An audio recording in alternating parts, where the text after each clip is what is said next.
Hey guys, Sean with Fairly Local Plumbing. Today I'm going to show you guys how to install a Moen Dartmoor lavatory sink faucet. So let's get started. First thing we're going to have, I'll show you the parts we have here. So the first thing we'll have is our tools.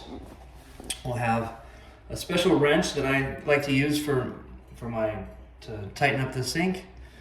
We have stay put putty, that's going to be used for the drain. We have Teflon paste, which will be used for any kind of threads we have. We have a couple different kinds of channel locks. We have some larger kind. It's about a medium actually, and then a smaller kind. Also, we'll grab a basin wrench.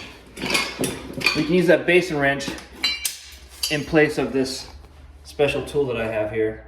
Both will do the trick. Even these will work if you need to.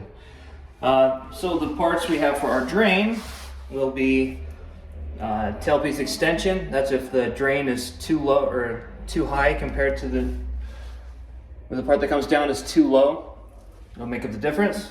We have a P-trap. These are the parts for it. Then over here we have the faucet itself. This is a Dartmoor, Moen Dartmoor. It's a 4-inch spread, which means the holes are 4 inches apart. We have the pivot rod, which is going to be for the drain assembly. It's going to go inside there, and that will allow this drain to go up and down. This will be on top of the sink itself, so we'll go inside the hole here. This is the pull rod. This is going to go inside the faucet, and that's going to allow you to pull this up and down, which will move this lever, which will move the drain up and down. And some other parts here. We have a clip and the pull rod strap, and then the assembly nuts. Okay, so let's see if we can get a good view here. So the first thing we're going to start with is we're going to put our faucet actually in the hole. So we'll take, there's a few parts here. We have our gasket. It's going to go first. We're going to put our faucet in there. Make sure that gasket's fitting correctly. It's covering completely. So next thing we have is our pull rod. And then this top part here, see it has this little jog, this little angle right there. So we're going to put this on first, because it's not going to want to go on after. That little jog is just to help it get through the faucet the way it's designed, and to hook up down below. And screw that on. Okay, that's all done now. Next thing we'll take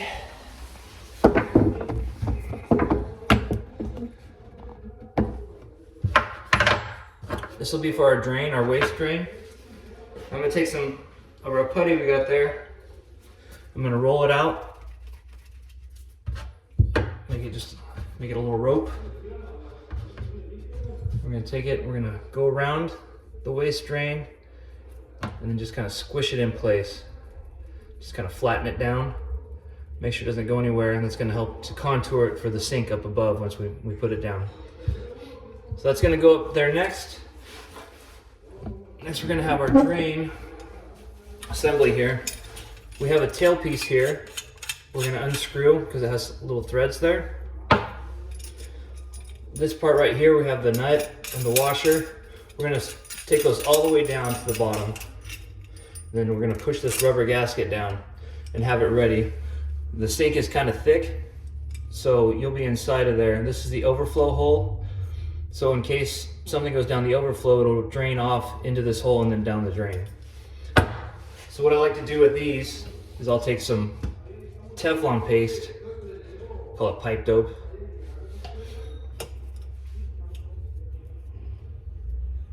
We'll just give it a little bit on the threads here that we know we're going to be using. Same thing on this side. This is really a lubricant. It can be used as a sealant, but it's mostly a lubricant, just to make it easier for those threads to spin on there. And also I will do it on this P-trap right here. This bottom part, I usually don't use Teflon paste on my tubular assemblies, but this one, if it's gonna leak, it's gonna leak at this point. So I just give that a little extra protection, make it a little easier. All right, so we're gonna take our tailpiece, we're gonna screw it into our drain here.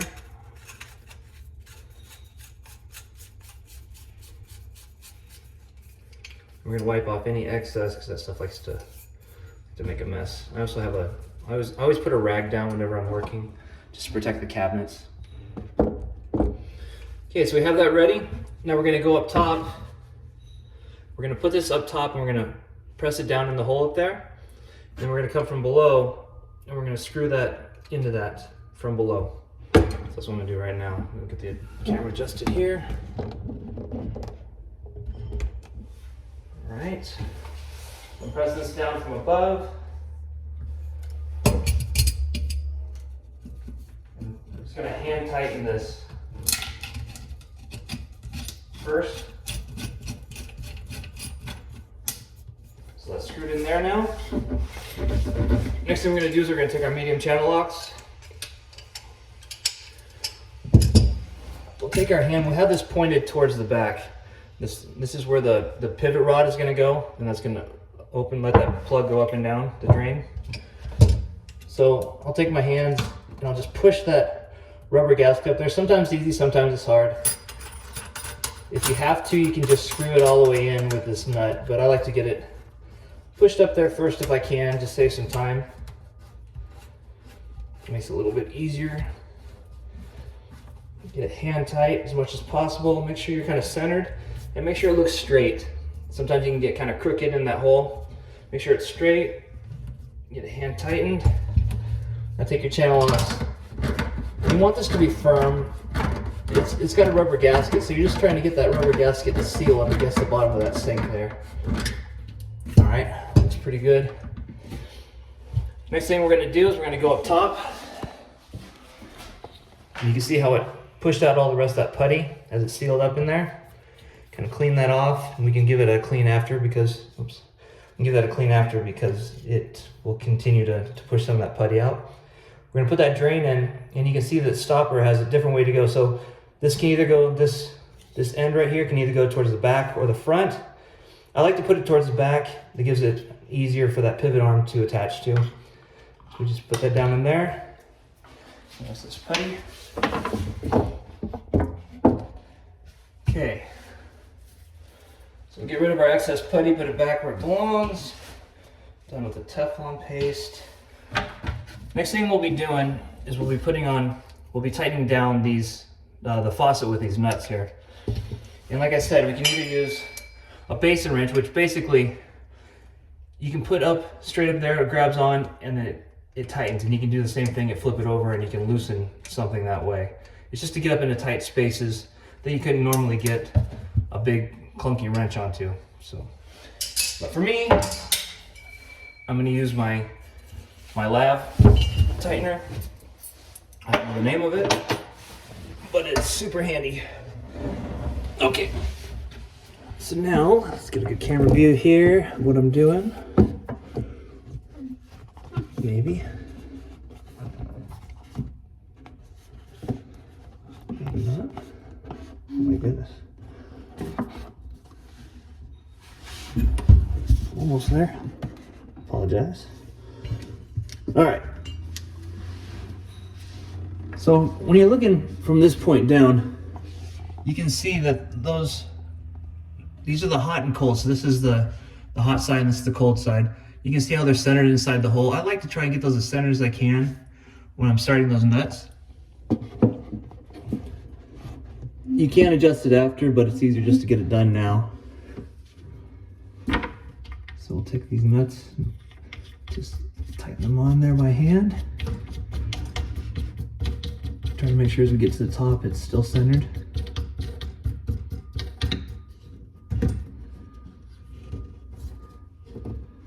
Like I said, not super critical, but it does make it easier later.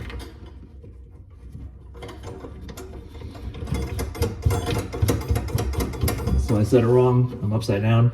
This is actually the cold side that I'm screwing in right now, and this is the hot side.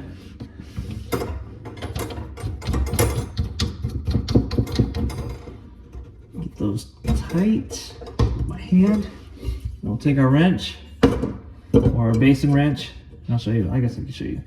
So we'll just tighten it on there, make that nice and tight. Now if we have our basin wrench here, let's take that, Get up onto the fitting. Same thing.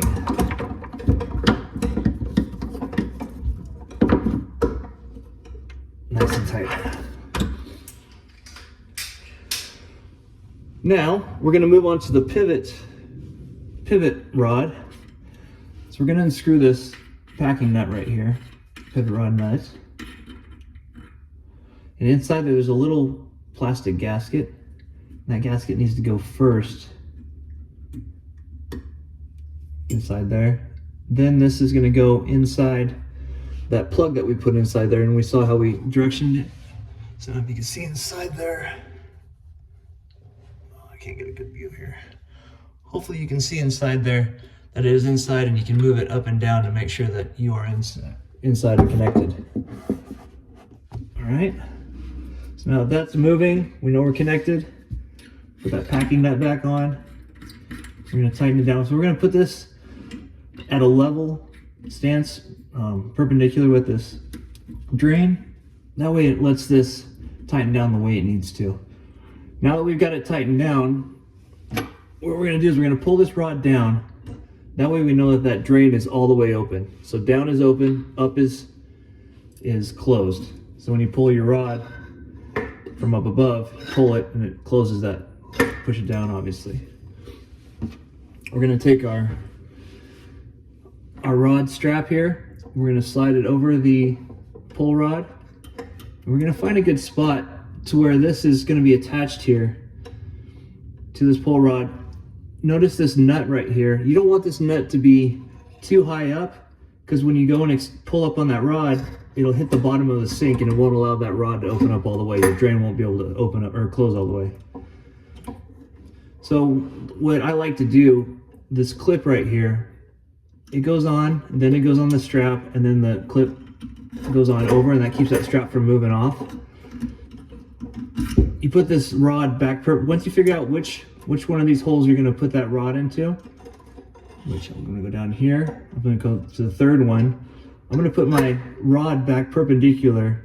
It's going to be a lot easier to put that clip on there, get it to slide over. Instead of at an angle, it's so ridiculous. It's almost impossible. So get that back. Now you want this rod to be as straight as you can. That way it's a nice easy pull from above. It's going to have some tilt because of the way this pivot rod moves, but you want to try and keep it as straight as you can. So now you tighten that nut down on the strap, take your little mini channel locks here, tighten it down. Make sure it's nice and tight. That way when you pull on that pull rod, it's not going to pull off. So now we should have full range here on the drain. That's good. We're going to take our supply lines now. Like I said, this is the hot and this is the cold. We're going to take our supply lines that come from our wall, and we're going to screw them into there.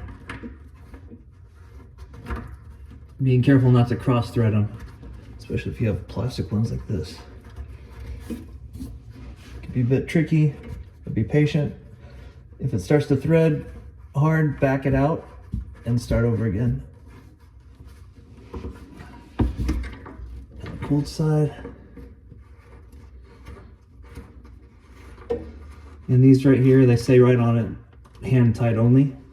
They have a rubber gasket inside that seals it up, so you just really need to only hand tighten it, and that's it. All right, so now we're ready to hook up the drain to the wall itself. And let me see, something here, we can see this.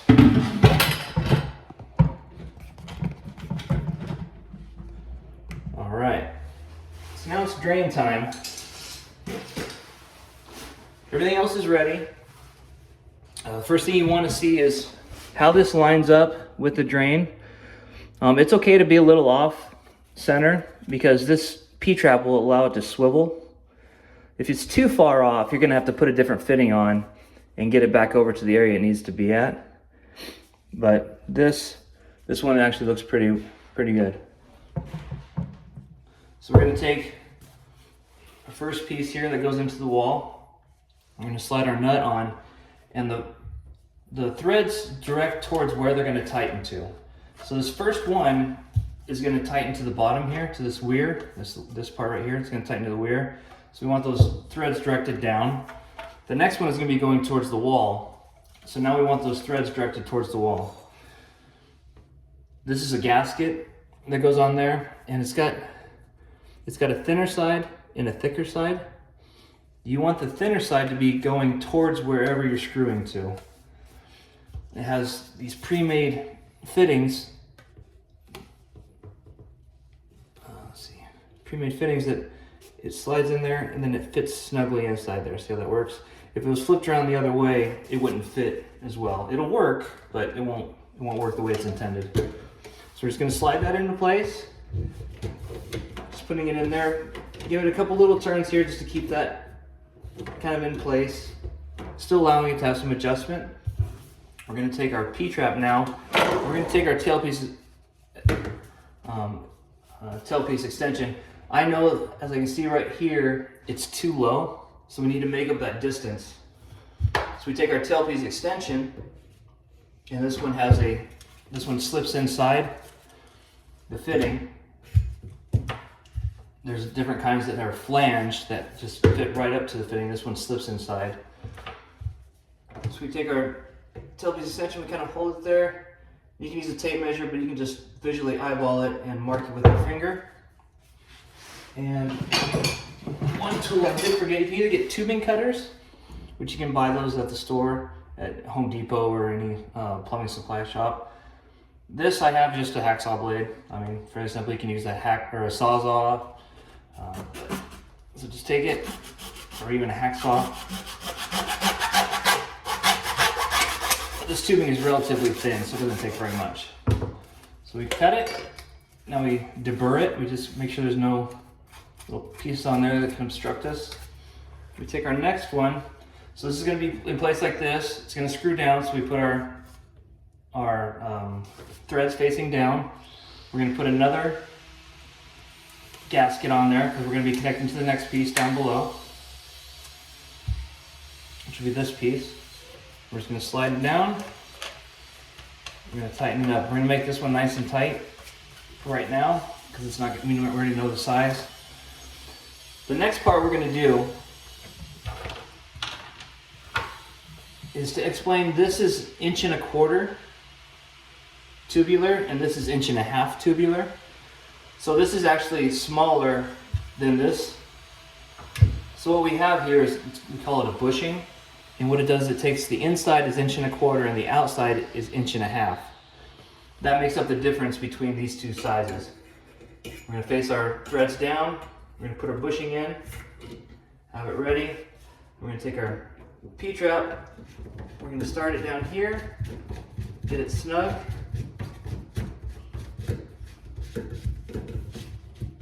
Now we're going to visually look at it and see where the best place for it. Make sure it's straight up and down. It's fitting well. And we're going to tighten this down.